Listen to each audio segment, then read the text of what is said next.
Sud Radio, les clés d'une vie, Jacques Pessis. Les clés d'une vie, celle de mon invité. Votre carrière, c'est celle d'un enfant de la balle, d'un journaliste tout-terrain. Vous avez atteint un but qui n'était pas forcément celui dont vous rêviez au départ, mais grâce au football, tout a tourné parfaitement rond pour vous. Bonjour Jacques Vendroux. Bonjour. Quelle joie de vous accueillir, parce que vous êtes une légende du sport et du commentaire sportif et du football. Et puis vous publiez un livre qui s'appelle Sur un malentendu, chez Michel Lafon, qu'on va évoquer. Mais le principe des clés d'une vie sur Sud Radio, c'est de vous raconter à travers les dates clés de votre vie, et pas seulement professionnelle. Donc on va commencer avec une date qui est le 8 janvier 1959. Écoutez. 1958, l'année de la première élection présidentielle, et Charles de Gaulle devient le premier président de la Ve République. Et oui, et vous avez 10 ans, et pour vous, c'est un non-événement finalement, Jacques Vendroux.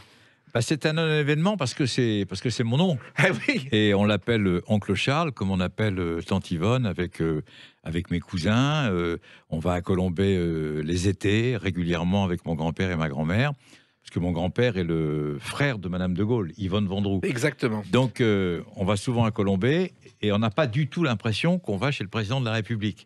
Alors, on s'en aperçoit de temps en temps. Il ne faut pas non plus se la faire à l'envers. On voit des officiers de sécurité, on voit beaucoup de voitures de police qui protègent le général quand il est élu président de la République, etc. Mais on n'a jamais eu ce qu'on appelle la pression. Et quand je lis et je vois tout ce qui a été écrit en disant que c'était quelqu'un qui était un peu lointain, que tante Yvonne était sévère, etc. Moi, je l'ai vu en vrai, dans la vraie vie, et c'était deux personnes extrêmement chaleureuses, et je garde un souvenir mais extraordinaire de mes séjours à Colombey-les-Deux-Églises. Alors, il y avait les dîners, il y avait une tradition, on ne s'asseyait pas tant que tante Yvonne n'était pas assise. Alors ça m'avait fait la leçon, mon grand-père m'avait fait la leçon quand on est parti la première fois à Colombey avec mon cousin Alain de Martignac, avec qui j'ai été élevé. On nous a dit, voilà, tu vas voir, il y a un court de tennis, tu pourras jouer au tennis, il y a un mini-golf, tu pourras jouer au golf, un golf de 6 trous, il y a une piscine gonflable, mais qui se dégonfle tout le temps. Tu verras, ça va être la première fois. Hein. Et il m'a dit, mais je me souviendrai comme si c'était hier, tu vas déjeuner, on va déjeuner vers midi un quart, on va dîner vers 19h15, parce qu'il regardait le journal de 20h, où à l'époque, il y avait qu'une seule chaîne de télévision. Mais tu t'assieds quand ta tante Yvonne s'assied. Et le général attendait, on était tous debout devant notre assiette. Le général était debout, évidemment. Tante Yvonne sortait de la cuisine qui était juste derrière la grande salle où on déjeunait. Et aussitôt tante Yvonne s'asseyait, eh bien, on pouvait s'asseoir. C'est vrai, ça c'est vrai. Ça, c'est étonnant, quand même. C'est une tradition à l'ancienne. C'est une tradition qui est extrêmement importante pour la famille de Gaulle et pour le général et tante Yvonne. Il avait un respect immense pour sa femme. On peut le dire maintenant avec le recul du temps, il était très amoureux de sa femme, elle était très amoureuse de lui. Et je veux dire, c'était pour lui montrer que à l'Élysée, il était le patron. À Colombey-les-Deux-Églises, elle était la patronne. Et il y avait une rigueur totale chez le général. La preuve, un jour, Jacques Vendroux, vous jouez au tennis, vous trichez un peu et il s'en aperçoit. Je triche, non mais je triche carrément. Je joue contre mon cousin et la balle est bonne et je dis qu'elle est faute. Oui. Et lui, j'ai pas vu, il était derrière moi. Donc j'ai pas vu, j'ai pas fait attention.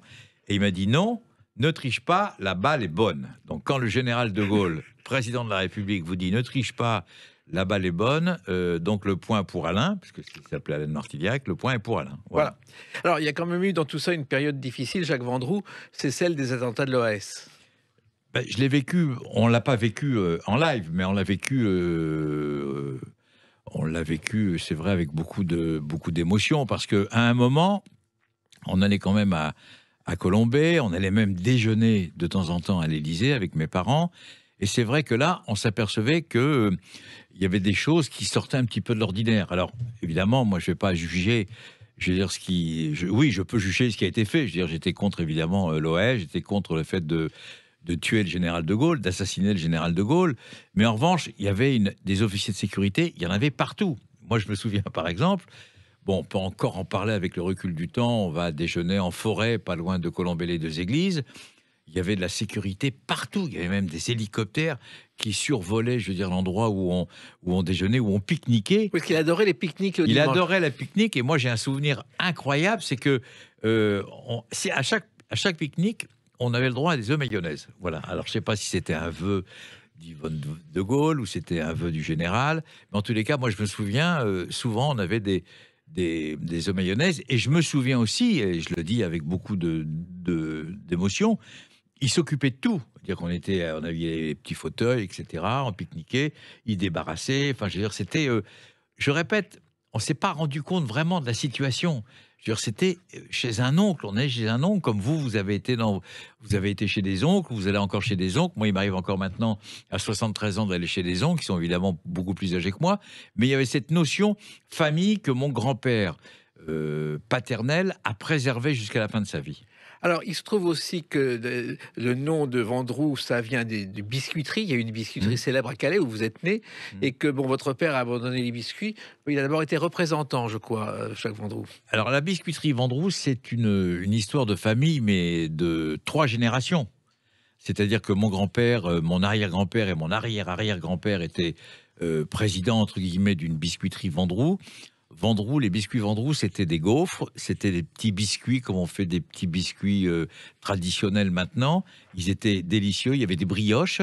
Et mon père, pour débuter dans la vie, après avoir fait la guerre, eh bien, mon père est devenu représentant de commerce et il avait une Juve à 4 où c'était marqué biscuits Vendroux et il faisait tout le Pas-de-Calais où il allait vendre les biscuits Vendroux. Donc c'est vrai qu'il y avait l'usine, je me souviens des camions, je me souviens de plein de souvenirs, je veux dire, qui sont... Là aussi, on ne s'en est pas rendu compte que mes grands-parents avaient une biscuiterie, mais c'est des moments... C'est des moments d'émotion incroyables quand on y repense maintenant. Oui, et puis votre père, je crois aussi, a vendu des produits anglais à l'époque où on ne les trouvait pas en France, Jacques Vendroux. Mon père a une vie magnifique lui aussi. Il a vendu des biscuits. Il a vendu aussi ce qu'on appelle des produits alimentaires, entre guillemets, anglais, c'est-à-dire le tomato ketchup, c'est-à-dire le Piccadilly. Bon, je ne vais pas donner les marques parce que je ne m'en souviens pas, mais c'est vrai qu'il avait une voiture de fonction qui était une grosse Vanguard, qui était une voiture anglaise, une Vanguard.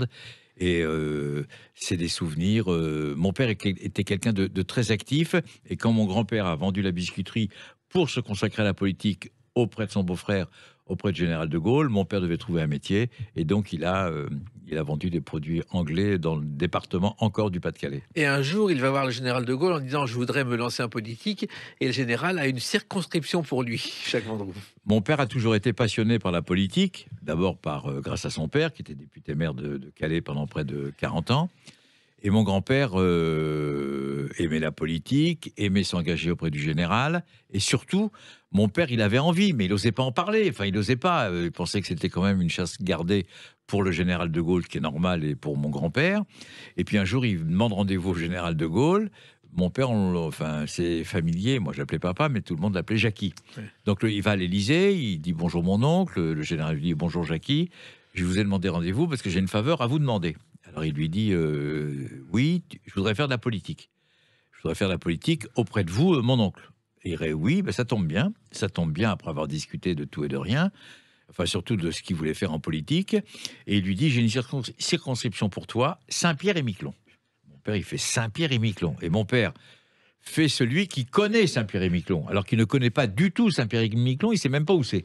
Et donc, il rentre à la maison. Il a l'investiture de l'UNR, l'Union pour la Nouvelle République. Ça aussi, je m'en souviendrai toute ma vie. Il nous demande de chercher où est Saint-Pierre-et-Miquelon. Et il s'aperçoit que Saint-Pierre-et-Miquelon, c'est pas du tout tout près de la France. C'est au large du Canada. Et donc, il faut prendre 3 avions pour y aller. Après, il faut prendre un bateau. Et il part à Saint-Pierre-et-Miquelon. C'était les socialistes, entre guillemets, qui détenaient le pouvoir depuis déjà 10 ou 15 ans. Et mon père est élu au premier tour. Et il prend comme député suppléant Georges Farvac, qui lui est le patron de l'aéroport de Saint-Pierre-et-Miquelon. Voilà. Il faut savoir que Saint-Pierre-et-Miquelon tire son nom de Saint-Pierre, patron des pêcheurs, et d'une forme basque du prénom Michel. Oui, il y a beaucoup de Basques qui habitent et qui habitent toujours à Saint-Pierre-et-Miquelon. Et avec le Variété Club de France, on a été faire un match à Saint-Pierre-et-Miquelon il y a une quinzaine d'années. Ça a été un moment d'émotion. Je crois que c'est le seul jour de l'année où il a fait très, très, très beau. Et on a passé 2 jours merveilleux. Je suis revenu un petit peu à mes racines, entre guillemets. parce que mon père a été député pendant près de 10 ans à Saint-Pierre-et-Miquelon. Oui, et il a arrêté, c'est l'honneur familial, le jour où le général a quitté le pouvoir, Jacques Vendroux. Alors ça m'a beaucoup marqué, parce que le général de Gaulle, après le référendum où il est battu, décide de mettre un terme à sa fonction de président de la République. Et donc, c'est un lundi midi. Ça aussi, c'est des choses qui vous marquent toute votre vie. Et ce lundi midi, pour une raison que je ne peux pas vous expliquer, je déjeune avec mon père et mon grand-père chez mon grand-père. Et on est tous les trois, donc les trois générations. Et on est déçus. Moi, je suis triste parce que le général quitte le pouvoir. Moi, je suis à France Inter comme commentateur de football. On parle des résultats de foot de la veille, etc. Et puis à un moment, mon grand-père reçoit un coup de téléphone du général. Et j'entends juste une phrase « Oui, j'en prends bonne note, Charles, je vous embrasse et je vous souhaite bon courage. » Et il revient à table et il fait « Oncle Charles vient de démissionner. » Et mon père fait « Je démissionne. » Et mon grand-père fait « Je démissionne. » Et je crois que dans l'heure qui suit, ils ont fait leur lettre de démission au président de l'Assemblée nationale. Et je leur dis « Mais pourquoi vous démissionnez ? On s'est engagé avec le général s'en va, et ben on part aussi. » Il y a un côté gaulien quand même quelque part. Et il y a beaucoup d'autres choses dans votre vie qui se sont passées. On en parle dans quelques instants avec une autre date importante pour vous, Jacques Vendroux, le 12 mai 1966. A tout de suite sur Sud Radio avec Jacques Vendroux. Sud Radio, les clés d'une vie, Jacques Pessis. Sud Radio, les clés d'une vie, celle de mon invité Jacques Vendroux. Il y a ce livre sur un malentendu chez Michel Lafon dont on va parler tout à l'heure, mais on revient à une date importante de votre vie, le 12 mai 66. Vous en souvenez, vous êtes dans le bureau de Raymond Marciac ce jour-là. Je suis dans le bureau de Raymond Marciac, qui à l'époque est le directeur des sports de la seule et unique chaîne de télévision, c'est du noir et blanc. Il a créé Télé Dimanche, qui est l'équivalent de Sport et Musique à la radio. Et il a créé aussi Sport Dimanche, le dimanche soir à 20h20. Oui. À 20h20, c'était la messe, on avait le droit de regarder.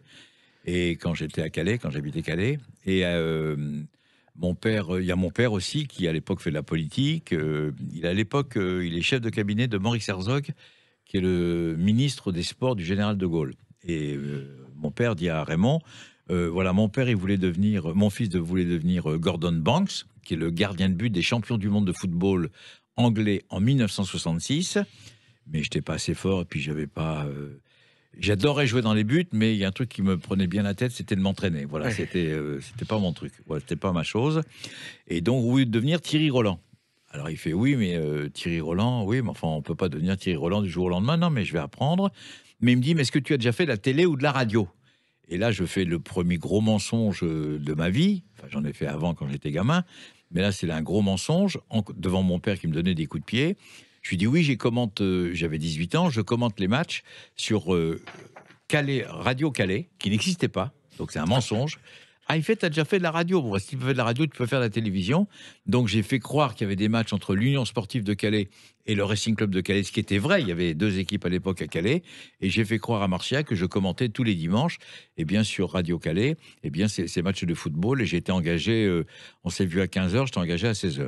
Alors il faut savoir aussi que Gordon Banks a été l'auteur de l'arrêt du siècle face à Pelé en 70. Il y a une chose qu'on ne sait pas sur lui, c'était un grand gardien de but. Le 13 novembre 65, il a tenté d'arrêter un chien échappé sur le terrain lors d'un match Leicester City-Manchester United. C'est tout à fait vrai. Voilà. C'est-à-dire que Banks, c'était quelqu'un qui, comme tous les gardiens de but, et comme tous les grands gardiens de but, il avait ce côté fantasque, il avait ce côté extraordinaire. Et là, vous parlez de Gordon Banks, qui était donc le meilleur gardien de but du monde à son époque, comme l'a été Yachine, comme l'a été Fabien Barthès en 98, enfin dans les années 90, comme l'est maintenant Hugo Lloris avec l'équipe de France de football. Il faut dire que Gordon Banks, j'ai eu la chance de le connaître à l'occasion du jubilé de Thierry Roland. C'est encore une blague, un malentendu. On avait décidé de faire croire que Thierry Roland avait fait une grande carrière en tant qu'ailier droit au Racing Club de Paris, alors qu'il a joué, mais enfin bon, il n'a pas fait une grande carrière. Donc c'était une blague, c'était un gag, c'était un joke, comme on dit. Et donc on a invité Gordon Banks. Et Banks est venu, et on l'a emmené au Moulin Rouge, on l'a emmené aux Folies Bergères, avec sa femme et ses deux filles. Il a joué, et on a passé un moment extraordinaire. Et Thierry et moi, on était comme des enfants, on était devant notre idole, et c'était un type merveilleux. Et vous savez, pour conclure sur Banks, on a fait des photos. Et puis, j'ai reçu les photos et je lui ai envoyé un message. Enfin, je lui ai téléphoné. Enfin, j'ai téléphoné à sa femme qui parlait français. Et je lui ai dit, voilà, je voudrais vous envoyer 5 photos. Est-ce que Gordon peut me les renvoyer dédicacées? En principe, vous voyez ces gens-là une fois dans votre vie, puis vous ne les revoyez plus. Vous voyez, il m'a répondu, il m'a offert un maillot. Le deuxième maillot, chaque joueur avait 2 maillots. Quand il jouait en sélection anglaise, il m'a offert un maillot de la sélection anglaise. Bon, je veux dire, c'est l'un des plus beaux cadeaux qu'on puisse me faire, vraiment. Alors, il faut savoir que vous l'avez découvert, Jacques Vendroux, parce qu'à Calais, où vous avez grandi, on pouvait regarder la télé britannique. BBC One. Donc, c'était C'était de l'autre côté, quoi. C'était de l'autre côté. C'était l'équivalent de la première chaîne, la première et unique chaîne de télévision. C'était également en noir et blanc. Et il y avait une émission le dimanche soir, comme Téléfoot maintenant, qui s'appelait The Match of the Way. Et donc... c'était donc le match du jour. Et donc, je regardais ça avec mon grand-père et mon père tous les dimanches à partir de 18h dans l'appartement de mon grand-père, qui était donc le député maire de Calais, et mon père. Et on voyait le résumé de tous les matchs du championnat de France, du championnat anglais. Et donc, c'était un grand moment parce qu'on adorait le football, mon grand-père, mon père et moi. Voilà. Alors ensuite, vous venez en France et donc vous êtes engagé et vous allez retrouver à Cognac-Gay vos idoles, que ce soit Thierry Roland, que ce soit Robert Chapat, Roger Coudert, vous les admirez et vous allez être avec eux et ils vont vous aider, vous soutenir, Jacques Vendroux. Ben, vous savez, quand vous rentrez vous êtes reçu par Raymond Marciac à 14 ou 15 heures et qu'à 16 heures, Raymond vous dit, tiens, je te présente Thierry Roland. Oh, je te présente Robert Chapat. Oh, je te présente Roger Coudert. Mon Dieu, je te présente François Janin. Et puis on était... Il faisait l'automobile. Oui, il faisait l'automobile et la natation. Ouais. Et 4 types extraordinaires. Et ils m'ont dit, on va t'aider, tu vas nous écouter, mais à une seule condition, c'est que tu dois faire ce métier sans te prendre au sérieux. C'est-à-dire, c'est pas parce qu'un jour tu vas passer à la télévision, il faut que tu te prennes pour un autre. C'était d'une simplicité, et Roger m'a emmené au rugby, Thierry m'a emmené au foot, il m'a emmené en 66 à la Coupe du Monde en Angleterre. J'avais eu la chance d'aller en 1958 à la Coupe du Monde avec mon père, parce que j'avais soi-disant bien travaillé à l'école, mais enfin, en fait, j'avais très mal travaillé. Et mon père voulait absolument assister à la Coupe du Monde de 58, donc il m'a emmené. J'avais 10 ans. Et c'était là aussi un moment de bonheur. Mais quand vous avez, je veux dire, ces 4 stars, il y en avait d'autres. Il y avait Joseph Choupin qui commentait le basket. Il y avait Isabelle Fellus, qui était la réalisatrice de l'émission, d'une émission qui s'appelait Les Quiz de l'exploit. Il y avait que des légendes. Et moi, je me retrouve là, et je me suis mis à leur disposition, ce qui était normal, mais ils me l'ont rendu. Ils m'ont donné plein de choses. Ils m'ont donné les bases de ce métier. Ils m'ont encouragé. Et je faisais, vous savez, il y avait on était 3 à débuter en même temps. Il y avait Denisot, Drucker et moi. Et à tour de rôle, on faisait le journal de 23h le soir, sur la seule et unique chaîne de télévision, le week-end, pour donner les résultats de foot. Et Thierry, ou Roger, ou Robert, ou même François m'appelaient et me disaient non, il ne fallait pas le dire comme ça, il faut que tu le dises comme ça. Ils m'ont fait progresser très très rapidement. Il faut savoir effectivement qu'à l'époque, ces stars de télévision étaient des gens comme les autres. Moi, je me souviens de l'image de Catherine Langeais, star parmi les stars des speakerines, qui le dimanche en permanence descendait acheter son sandwich à la machine au sandwich. Et il n'y avait rien de plus. Non, mais il faut savoir que dans cette époque-là, alors on ne peut pas dire que c'était... On ne va pas jouer les anciens combattants, c'était mieux avant. Ils étaient stars, mais ils ne savaient pas qu'ils étaient stars. Ils ne se rendaient pas compte de leur notoriété. Ils ne se rendaient pas compte qu'ils étaient des gens extrêmement important. Vous parlez de Catherine Langeais, moi je me souviens très bien, parce que la cabine des speakerines était tout près des sports, à Cognac-Gay, au 3e ou au 4e, et on allait déjeuner avec Catherine Langeais, avec Jacqueline Cora, avec Anne-Marie Pesson, avec Jacqueline Huette, qui étaient des gens, mais des belles personnes. C'était des femmes qui faisaient leur métier d'une manière extraordinaire. C'était des gens qui étaient très simples, qui venaient au sport, qui venaient au foot avec nous. Enfin, je veux dire, c'était des gens vraiment bien et ils étaient hyper connus. Mais je veux dire, ils étaient d'une simplicité incroyable. C'était incroyable si on fait des comparaisons avec les stars de maintenant. Oui, ne faisons pas trop de comparaisons. Et puis, il y a eu un problème, c'est-à-dire que le service militaire, Jacques Vendroux, se présente. Vous pensez avoir une planque. Malheureusement, le général décide autre chose. Alors, je suis à la télévision et je dois faire mon service militaire. Et j'avais monté un plan avec le journal TAM, Terre, Air, Mer, qui était, je me souviens très bien, du côté de la place Ballard. Et donc, j'avais le copain d'un copain qui m'a aidé. Donc, j'étais engagé à TAM. Je suis parti faire mes classes, normalement, à Brest, dans une compagnie commando. Je me suis retrouvé d'ailleurs avec Marcel Cerdan, en train de faire mes classes. Et puis après, je dis, bon, je vais faire mes classes comme tout le monde, c'est normal. Puis après, je vais revenir à Paris. Je ne suis pas du tout revenu à Paris. Je suis parti directement à Cayenne, parce que le général de Gaulle avait appris par son ministre, je veux dire, des armées de l'époque, que j'avais demandé à aller à TAM. Et de Gaulle avait fait une note, en disant qu'il ne supporterait pas qu'un membre de sa famille ait un privilège en ce qui concerne le service militaire. Et je me suis retrouvé, alors c'est vrai, avec le recul du temps, ça me fait rire maintenant, mais sur le coup, je rigolais pas du tout. Je me suis retrouvé, je veux dire... Construire des ponts. Construire des ponts, je veux dire, sur le Maroni, avec des Guyanais. C'était en Guyane, c'est à Cayenne. Après, c'est un bon souvenir. Mais je veux dire, et alors, ce qui est bien aussi, c'est que j'ai rencontré là-bas Jérôme Bellet, qui est maintenant le patron du Journal du Dimanche, et qui a créé LCI, qui a créé France Info, etc. Et qui, je veux dire, j'ai été le voir, et il m'a fait travailler. J'avais un congé sans solde en sortant de la télévision. Il m'a fait travailler. C'est lui, en fait, qui m'a fait découvrir la radio. Et quand je suis rentré à la fin de l'armée, j'ai demandé à Marciac d'être muté à la radio.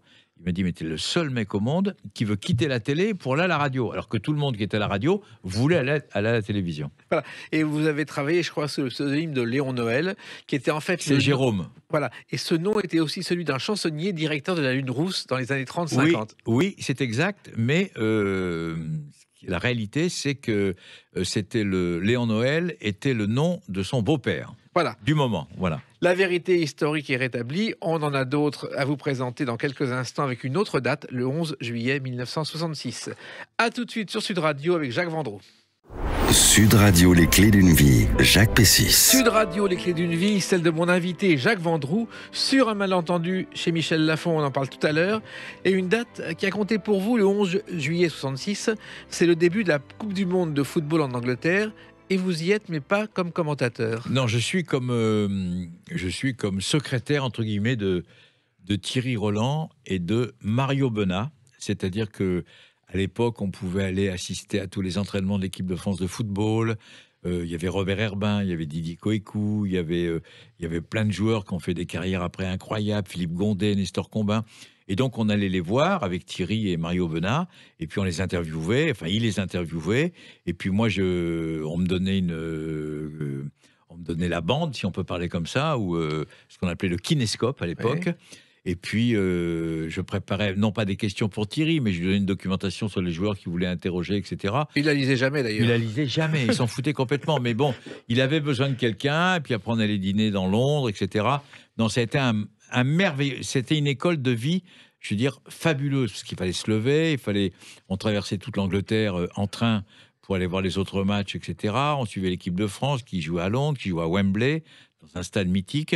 Donc, c'est mon premier immense souvenir en tant que journaliste, entre guillemets. Oui, et après, vous revenez en France. Il faut savoir que dans les bureaux de Cognac G, ça n'avait rien à voir avec aujourd'hui. On riait beaucoup, on passait son temps à faire des blagues. Le canular était obligatoire, Jacques Vendroux. D'abord, il y avait une ambiance phénoménale. Et c'est un petit peu ça aussi qui m'a formé, parce que moi, j'ai toujours eu un petit peu tendance à déconner, à chambrer, à allumer. J'ai toujours été... provocateur, j'ai eu la chance de pouvoir faire le métier que je rêvais. J'ai eu la chance aussi de côtoyer des gens qui étaient très réceptifs, je veux dire, à la plaisanterie, que ce soit Thierry Roland, que ce soit François Janin, que ce soit Robert Chapat, que ce soit Roger Coudert, Jo Choupin, que ce soit Drucker, parce que Drucker, il fait, on en parle souvent, il fait toujours bon chic, bon genre. Ouais. Mais cela dit, c'est le premier déconneur. Je veux dire, c'est un chambreur, c'est un conteur merveilleux, Michel. Mais à condition qu'on ne le sache pas. Voilà, il ne faut pas savoir. Il veut bien déconner, mais il ne faut pas que ça se sache. Et Michel Denisot aussi a été un complice à mes débuts, que j'ai connu aussi, je veux dire, à Cognac G. Donc, on a tous les trois une affaire qui est différente, mais on a aussi une belle histoire d'amitié entre nous. Et une émission le dimanche, dont vous avez parlé, qui est une émission légendaire, dont voici le générique.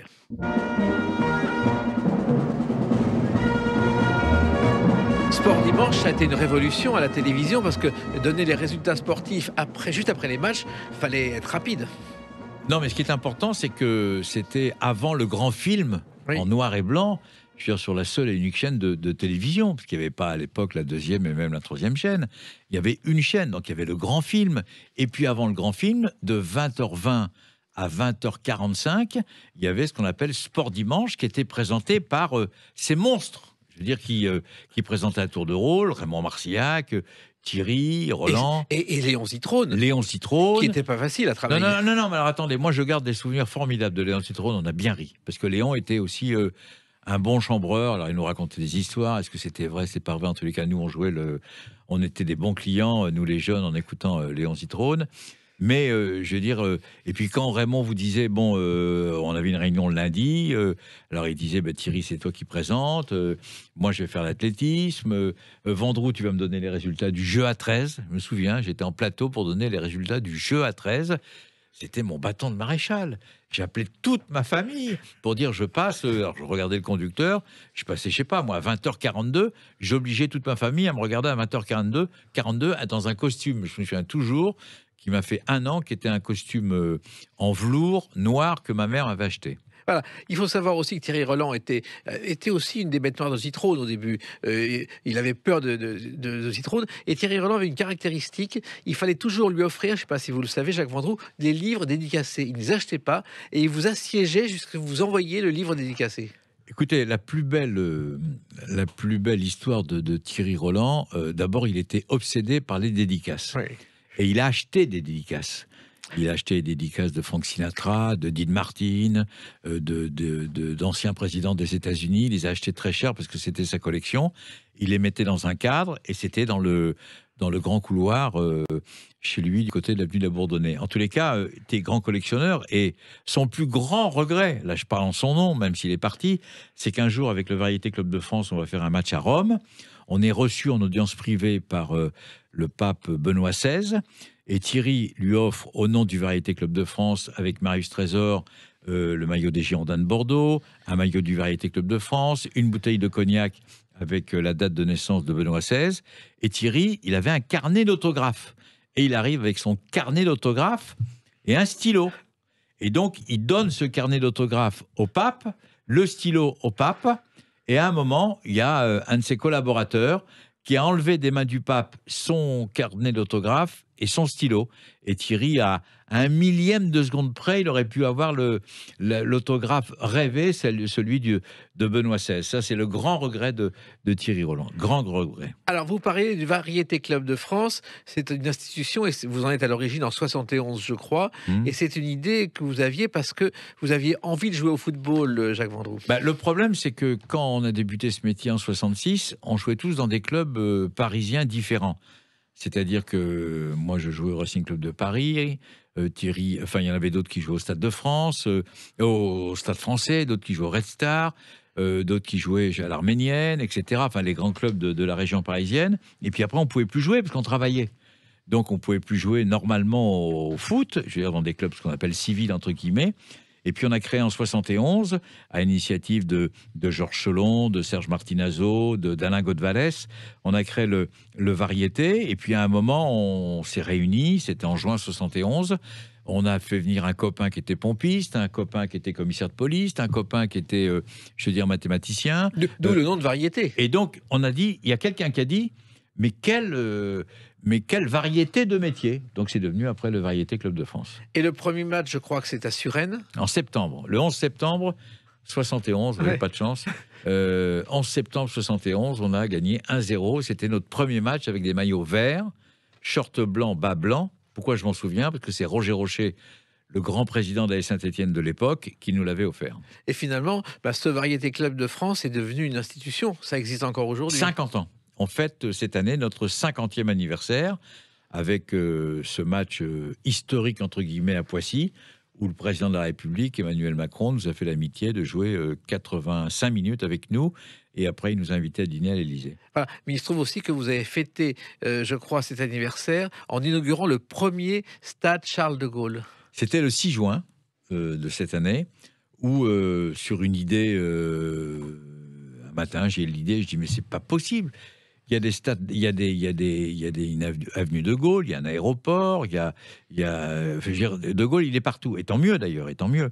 Et je dis, mais il n'y a pas de stade de Gaulle. Donc j'appelle je veux dire, l'un de ses petits-fils, en l'occurrence Yves de Gaulle, et je lui dis, Yves, est-ce que vous êtes au courant qu'il n'y a pas de stade Charles de Gaulle? Il me dit, oui, je sais. Est-ce que vous m'autorisez à appeler le stade de Colombey le stade Charles de Gaulle? Il me dit, oui, vous avez mon accord. Donc après, j'appelle le maire. Le maire, c'était un jeudi. Il a un conseil municipal le jeudi soir et il le fait valider au conseil municipal. Et ce match, il est historique parce que d'abord, on a joué sur le stade Charles de Gaulle, on a visité la Boisserie. Habituellement, c'est moi qui appelle les joueurs pour venir jouer. Là, c'était les joueurs qui m'appelaient pour venir jouer, parce que c'était pour eux un grand honneur. Et les Laurent Blanc, les Robert Pires, les Christian Kerembeu, les Alain Giresse, les Jean-Michel Larquet, je veux dire, tous les grands noms du Variété Club de France, eh bien, on demandait à venir parce qu'ils voulaient vivre ce moment historique. Voilà. Oui, parce que le Variété Club de France, Jacques Vendroux, s'est agrandi. Et aujourd'hui, dès qu'un footballeur est un petit peu à la retraite, il vient chez vous. Ben on leur dit, viens jouer avec nous. Alors au départ, ils disent toujours non. Parce qu'ils s'imaginent que ça va s'arrêter du jour au lendemain et qu'ils vont faire autre chose. Et puis ils s'aperçoivent qu'au bout de 2 mois, ce qui leur manque, c'est le car, c'est l'avion, c'est les déplacements, c'est les jeux de cartes, c'est les plaisanteries qu'on fait dans le vestiaire, c'est les massages, et finalement, ça leur manque toujours. Platini, au départ, il m'a dit non. Il m'a dit non, je ne rejouerai plus jamais au football quand il a arrêté avec la Juve dans les années 85. Et je lui ai dit, tu vas voir, tu vas regretter. Il a regretté, il a joué pendant 15 ans avec nous, tous les dimanches. Et Platini, vous l'avez connu autour d'une pizza à Nancy, je crois, Jacques Vendroux. Avec Thierry Roland. Voilà, c'est Thierry Roland qui m'a présenté Michel. Il débutait. Il débutait, oui. Il y a cette histoire formidable avec Michel, c'est que un jour, il est amateur, il joue avec l'AS Nancy-Lorraine. Le football club de Metz voulait l'avoir, mais le football club de Metz a dit non, mais il est pas bon. Puis en plus, il paraît qu'il a un souffle au cœur. Ce qui était faux, tout ça. C'était un grand joueur. Il est devenu le meilleur joueur du monde. Il a signé à l'AS Nancy-Lorraine parce que son père était, était formateur, était éducateur à Nancy, mais au départ, c'est Metz qu'il voulait. Et puis, Michel, on a sympathisé parce qu'on a le même humour, parce qu'on aime rire, parce qu'il a une belle famille, parce que c'est quelqu'un qui fait partie de mes amis très, très proches. Et c'est surtout un ami sur qui on peut compter. C'est ça qui est important. Donc, il peut compter sur moi quand ça va pas, comme je sais que je peux compter sur lui quand ça va pas non plus. Et d'ailleurs, il a dit un jour avec beaucoup d'humour que c'était le seul club où on payait pour jouer. 120 euros. Voilà. 120 euros de cotisation annuelle depuis 50 ans. Oui, et en même temps, vous jouez toujours pour des œuvres. Toujours. Il ne se passe pas un dimanche, sauf l'été, ou exceptionnellement l'été. On joue tous les dimanches. Je crois qu'on est à 2400 matchs depuis 71. Et puis, il y a une équipe aussi qui vous a marqué, une équipe liée à une chanson. Allez, qui c'est les plus forts? Évidemment, c'est les Verts. On a un bon Saint-Étienne, Jacques Vendroux, vous l'avez connu avant le triomphe de l'équipe. Alors l'histoire, elle est d'une simplicité enfantine. C'est-à-dire que moi, j'étais au service des sports de France Inter, et puis Saint-Étienne, c'était dans les années 70, 72, commençait à avoir des résultats assez positifs, champion de France, etc. Et on commence à suivre Saint-Étienne. Qui veut aller à Saint-Étienne? Personne ne veut aller à Saint-Étienne. Parce qu'ils considéraient que la ville était triste, que c'était une ville, je veux dire, qui n'était pas très chaleureuse, qui est archi faux. C'est une ville formidable, Saint-Étienne. Et donc, moi, j'y étais, et finalement, j'ai passé une partie de ma vie à Saint-Étienne, et puis j'ai vécu, évidemment, la fabuleuse histoire de ce que j'appelle, moi, affectueusement, les vrais Verts de Saint-Étienne, et tous ces matchs avec les Larquet, Kurkovic, Piazza, etc. Et même la finale contre le Bayern. Alors, la finale contre le Bayern, on y était, évidemment, c'était à Glasgow. L'équipe de Saint-Étienne, et je le dis toujours avec beaucoup d'affection, et j'essaye beaucoup d'humour, a perdu injustement contre le Bayern de Munich, 1-0, alors que très objectivement, Saint-Étienne aurait dû gagner cette finale de Ligue des Champions. Et puis après, il y a eu le défilé sur les Champs-Élysées, qui est devenu après, je veux dire, un événement, parce que 8 jours avant la finale, je dis à Roger Rocher, qui à l'époque est le président de la Saint-Étienne, je lui dis, mais pourquoi vous ne faites pas un petit crochet par Paris après la finale? Et il me répond textuellement, quel que soit le résultat, et je réponds, quel que soit le résultat. Et on monte l'opération avec quelqu'un que vous avez connu, qui est devenu après maire de Saint-Germain, qui s'appelle Michel Péricard, qui à l'époque était le directeur d'information de France Inter. Voilà. Et vous avez fait l'interview, je crois, des joueurs dans les toilettes. Ah non, mais ça, c'était le bon temps. C'est-à-dire que, je sais pas, moi, 1 heure avant la finale de la Ligue des Champions, je rentre avec mon agra, déguisé en cadre de l'AS Saint-Étienne avec le survêtement vert. Je rentre, on me laisse passer. les officiers de sécurité ou les stadiers de l'époque pensaient que je faisais partie de l'encadrement, etc. Ils me font rentrer, je rentre dans le vestiaire 1 heure avant le match, ils sont tous concentrés, ils partent à l'échauffement, et je m'enferme dans les toilettes avec Hervé Revelli, et on fait une interview en direct à côté des vestiaires de l'équipe de l'AS Saint-Étienne, et j'ai régulièrement Hervé Revelli au téléphone, et on en parle tout le temps parce que c'est un souvenir qui est magique, qui est exceptionnel. D'autres souvenirs, on en parle avec une autre date, le 4 novembre 2021. A tout de suite sur Sud Radio avec Jacques Vendroux. Sud Radio, les clés d'une vie, Jacques Pessis. Sud Radio, les clés d'une vie, celle de mon invité Jacques Vendroux. Donc, 4 novembre 2021, sortie de ce livre, Sur un malentendu chez Michel Lafon. Pourquoi ce titre, Sur un malentendu ? Parce qu'au départ, comme je vous l'ai dit tout à l'heure, je mens déjà à Marciac, donc c'est un malentendu. Je veux dire, je crée, un mensonge, je crée un malentendu, et donc j'ai trouvé ce titre amusant, parce qu'en fait, ma vie, c'est que des malentendus. Je veux dire, j'ai eu une chance incroyable, mais incroyable de faire ce métier. J'ai réalisé un rêve permanent. J'ai eu la chance de suivre 14 Coupes du Monde de football, 6 ou 7 Jeux Olympiques. J'ai commenté des matchs de Ligue des Champions. Et puis, en fait, j'ai fait ce métier un peu par procuration. C'est-à-dire que moi, j'ai rêvé être Coppa, j'ai rêvé être Fontaine, j'ai rêvé être Deschamps, j'ai rêvé être Larquet, j'ai rêvé être Piazza, j'ai rêvé être Mbappé, encore maintenant. Donc, à chaque fois que je vois un joueur de football, je crois que c'est moi. Donc, je dois avoir un petit problème neurologique, d'ailleurs. Mais si vous voulez, c'est un rêve éveillé tout le temps, encore maintenant. Et qui dure depuis un demi-siècle. Alors, dans ce livre... 55 ans. 55 ans, vous ne les faites pas. Et il y a dans ce livre une préface de Claude Chirac, parce qu'on découvre que vous aviez une grande amitié avec Jacques Chirac, Jacques Vendroux. Alors, l'amitié avec la famille Chirac, c'est grâce à mon père. Mon père et Jacques Chirac ont été élus à l'Assemblée nationale en même temps. Et le hasard a voulu qu'ils rentrent quasiment en même temps, à la même heure, à l'Assemblée nationale pour la première fois. Et puis mon père a sympathisé avec le président Chirac. Et puis Jacques Chirac est devenu très très proche de mon père. Et puis monsieur et madame Chirac sont venus dîner souvent à la maison, etc. Donc il faisait partie un petit peu de la famille Chirac, faisait partie un petit peu de ma culture. Et donc après, moi j'ai suivi l'ascension du président Chirac, qui a d'abord été, faut pas l'oublier, député. Après il est devenu secrétaire d'État du général de Gaulle. Faut pas l'oublier ça.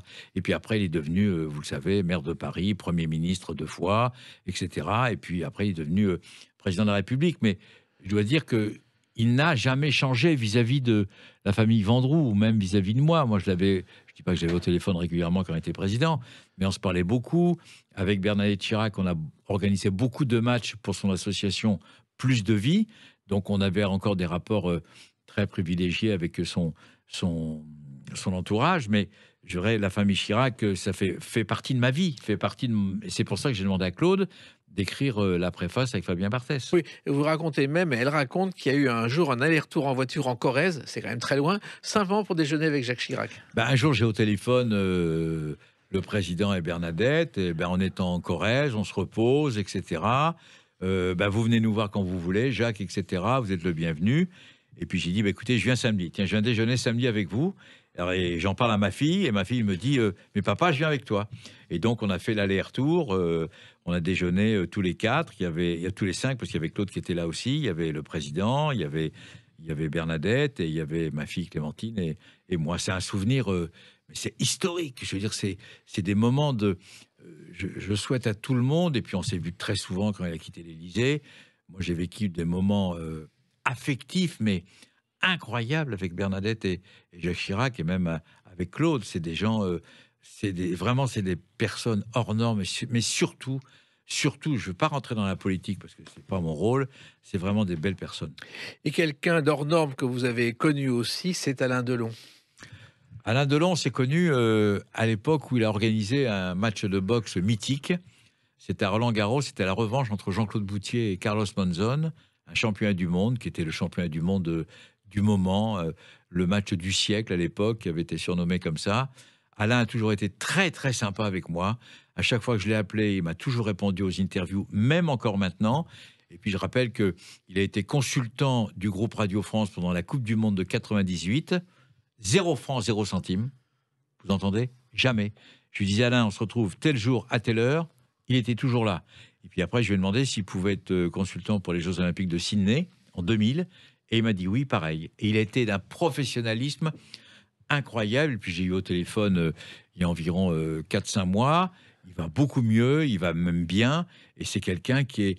Voilà, c'est la fidélité. C'est des gens fidèles. Chirac, Delon, c'est des gens fidèles pour l'éternité. Un problème quand même, un jour, vous avez voulu faire une interview avec lui. Et ça n'a Mais pas on se marché. connaissait pas Jacques bien, Vendroux. on se connaissait pas bien. Et donc à l'époque, c'était le début de France 3. Et donc France 3, c'était les journalistes de France Inter qui faisaient les sujets pour France 3. Et un jour, je dis au cadreur, parce que moi j'ai pas l'habitude non plus, je dis au cadreur, est-ce que tu nous as bien tous les deux? Et le cadreur m'a dit oui. Et Delon me dit, non mais ce qui est important, c'est moi, c'est pas vous. Je dis bon d'accord, oui vous avez raison Alain, vous avez raison. Vous voyez à l'époque. Mais c'est quelqu'un pour qui j'ai une affection incroyable. Comme Jean-Paul Belmondo, on avait un point commun qui était le sport, le football, etc. C'est des gens qui ont marqué ma vie. Voilà, justement, Belmondo et Delon, il y a eu Borsalino. D'ailleurs, quand vous croisiez Delon, il était en costume de Borsalino parce qu'il était en promotion. Il y a eu un différend juridique entre Delon et Belmondo pour Borsalino sur une histoire d'affiche qui s'est arrangé très vite. Très, très vite. C'est-à-dire que, bon, alors, est-ce qu'il jouait un rôle? Est-ce qu'il jouait un film? Est-ce qu'il prolongeait pendant la promotion de dire qu'ils n'étaient pas d'accord, etc. On ne le saura jamais. Mais regardez sur la fin de vie de Jean-Paul et Alain Delon maintenant, bon, ils se sont côtoyés, ils se sont vus, ils ont déjeuné ensemble, ils se voyaient régulièrement. Il y a de toute façon, entre stars, mais stars planétaires, hein, je ne parle pas des starlettes, je parle des stars planétaires, qui sont Delon et Belmondo, il y a un immense respect, comme il y a un immense respect entre Messi, Ronaldo, Michel Platini, Zidane, etc. Je dirais, quand vous avez l'étiquette star, il y a forcément un immense respect pour les uns et pour les autres. Mais lorsqu'il jouait au théâtre, notamment à Marigny, sur la porte de la loge de Delon, il y avait une photo Delon et Belmondo. Exactement. C'était clair. Et alors, Belmondo aussi, il aimait la boxe. D'ailleurs, un jour, il s'en est servi. Je me souviens d'un soir, dans une discothèque parisienne, l'Élysée-Matignon, où Yvon Samuel, rédacteur en chef de France Soir, avait écrit quelque chose de pas très gentil. Belmondo est arrivé vers lui et paf, crochet du droit. Ils étaient entiers. Belmondo, Delon, sont des gens entiers. De toute façon, que ce soit des stars de cinéma, des stars de sport, etc. Je veux dire, ce sont des gens entiers, ce sont des gens qui sont... on est amis à la vie, à la mort. Voilà, c'est comme ça. C'est un règlement qui se sont fait dans la tête et que moi, j'apprécie énormément. Et je trouve que c'est vraiment des... Enfin, j'ai la chance d'en parler grâce à vous. C'est vraiment des personnes qui ont vraiment agrémenté ma vie, comme Yannick Noah, comme Michel Platini, on en a parlé, comme Zinedine Zidane, comme Didier Deschamps, comme Laurent Blanc.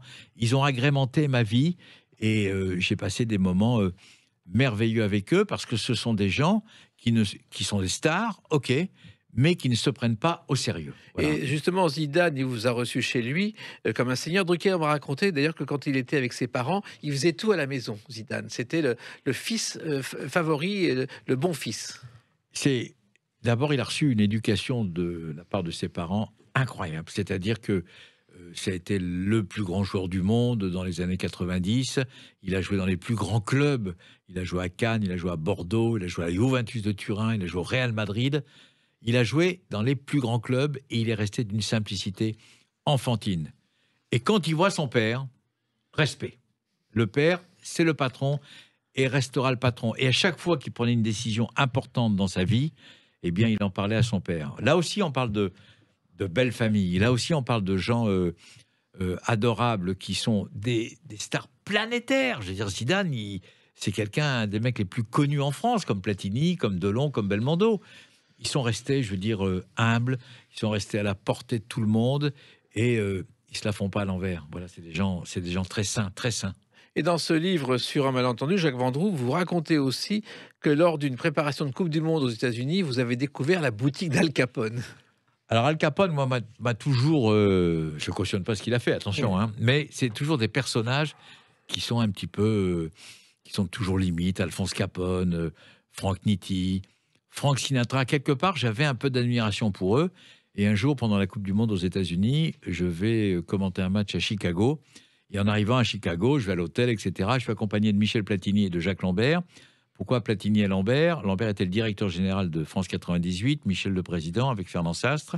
Et il venait voir comment s'organisait une Coupe du Monde. C'était il voulait voir comment se déroulait une Coupe du Monde pour justement, je ne dis pas faire la même chose en France, mais enfin, il voulait savoir quel était le scénario qu'il fallait faire pour réaliser une belle Coupe du Monde. Et puis un jour, on se balade dans Chicago et on va du côté des docks. Vous savez, les fameux docks de Chicago.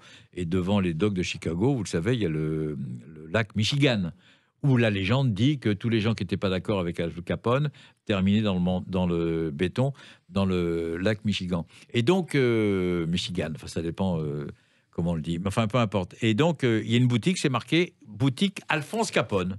On rentre avec Michel et Jacques, on s'achète des costumes, on s'achète des cigares, on s'achète des chaussures. Et à la limite, je crois qu'on les a mis une fois. Après, c'était, on pouvait pas les mettre. Je veux dire, c'est pas joli, c'était limite. Il y a que le chapeau qu'on a gardé. Et puis il y a un film qui vous a marqué à cette époque-là, c'est Les Affranchis de Martin Scorsese. Bah, c'est un film qui reflète un petit peu ce que j'ai vécu par procuration en voyant les documentaires sur Alphonse Capone et Frank Nitti. Et puis c'est un film qui est joué remarquablement bien. Et puis ça reflète tout à fait ce qu'on appelle ces fameuses années américaines là, de la Prohibition. Et je trouve que c'est un bon résumé avec un immense réalisateur et avec aussi des acteurs incroyables. Et c'est un film qui, en filigrane, rend hommage à Jules et Jim, parce qu'il y a des images Oui. arrêtées, comme dans le film Jules et Jim. Mais moi, je suis fanat de cinéma, j'adore le cinéma, et j'ai beaucoup d'admiration pour tous les acteurs. C'est-à-dire que moi, j'en connais quelques-uns. Bon, j'ai eu la chance de connaître Jean-Paul Belmondo et Alain Delon, mais j'ai eu connaître aussi d'autres acteurs qui étaient peut-être moins connus que Jean-Paul et Alain. Mais je veux dire, c'est comme les chanteurs. J'ai beaucoup d'admiration pour les chanteurs, parce qu'il faut savoir ou pour les gens ou même les footballeurs ou les rugbyman, il faut savoir que ces gens-là, ils sont payés, c'est vrai, mais ils sont payés pour faire rêver les gens. Donc vous allez au cinéma pour rêver. Vous allez voir un concert pour rêver. Vous allez voir un match de foot pour rêver. Et le temps de cette parenthèse, eh bien, vous oubliez vos soucis quotidiens. Donc moi, j'ai beaucoup d'admiration pour ces gens-là qui offrent une porte de sortie à des gens qui sont en difficulté. Et puis, bon, on est très heureux de vous accueillir aujourd'hui, Jacques Vendroux, mais vous auriez pu finir tragiquement lors de la demi-finale d'une Coupe de France Bastia-Marseille à Furiani. Furiani restera, je veux dire, là aussi, il ne faut pas mentir, restera la blessure de ma vie, quoi qu'il arrive. Je sais qu'il y a des gens qui sont plus forts que moi, qui arrivent à oublier, qui arrivent à ne plus y penser, qui arrivent à faire abstraction d'un grave accident. Moi, je n'y arrive pas. Voilà. Donc, moi, je vis ma vie. Je suis très heureux. J'ai une amoureuse qui habite en Ardèche. J'ai 2 enfants qui m'ont offert 2 petits-enfants, un garçon et une fille, Lily et Harel. Et j'ai pas de problème dans ma vie. J'ai un métier merveilleux.